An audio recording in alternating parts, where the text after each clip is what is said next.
if you mastered my exercise from yesterday,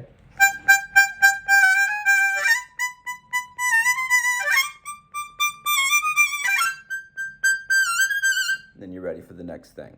Next thing is holding out that overdraw, right? What that exercise is uses something called the neighbor tone. That's like where you go up to a non-harmonic tone and then come back down. Okay? But we're gonna hold that tone, that overdraw. Okay, and we're gonna hold it out for as long as we can.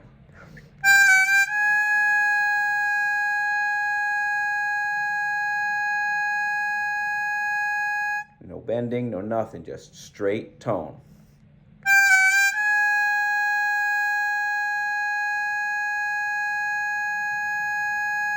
And what you're aiming for is the most consistent tone you can possibly make.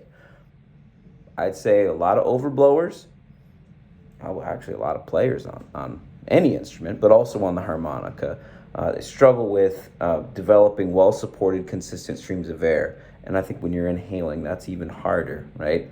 So I'll share a breathing exercise later that can help you with this. But really what you got to do is keep the air moving at a consistent speed as it comes in.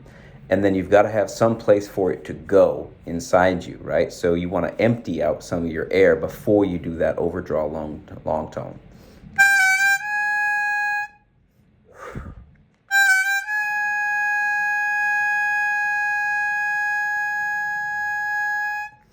One of the best pieces of harmonica advice I ever heard came from Joe Falisco, where he was saying, you're going to sound better if you get rid of more of your air first, right? And that's true because then you're giving your air somewhere to go. You don't have to fight your body to get more air to come in. So get rid of that air and then land it on the long tone and try to keep that tone as consistent as possible.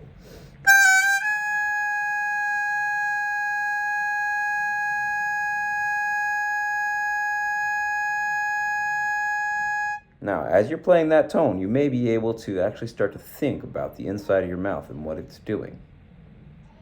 Doing that is extremely important, right? You want to figure out exactly where is your tongue. What is it doing? A lot of people can't really sense what's happening on the inside of their mouth until they decide to really think about it, right?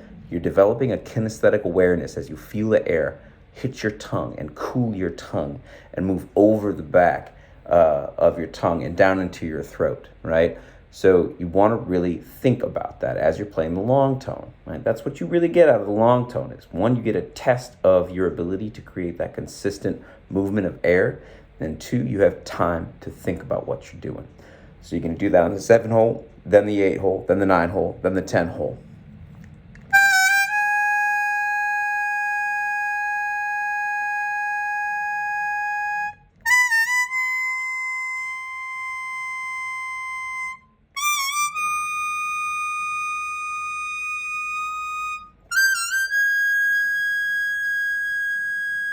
Now, one thing you'll notice if you're really paying attention is that when you play higher on the harp, the size of the inside of your mouth has to get progressively smaller in order to sustain the overdraw.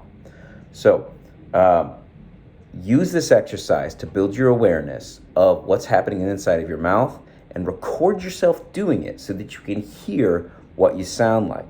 Don't get discouraged if it doesn't sound how you want it to sound. It takes time to develop good tone. You develop that good tone with exactly this exercise, doing it iteratively, making tiny adjustments to the inside of your mouth. What you're really looking for is the ability to do it with low tension and at low volume. And if you can do both of those things, you're on your way to developing better tone for your overdraws.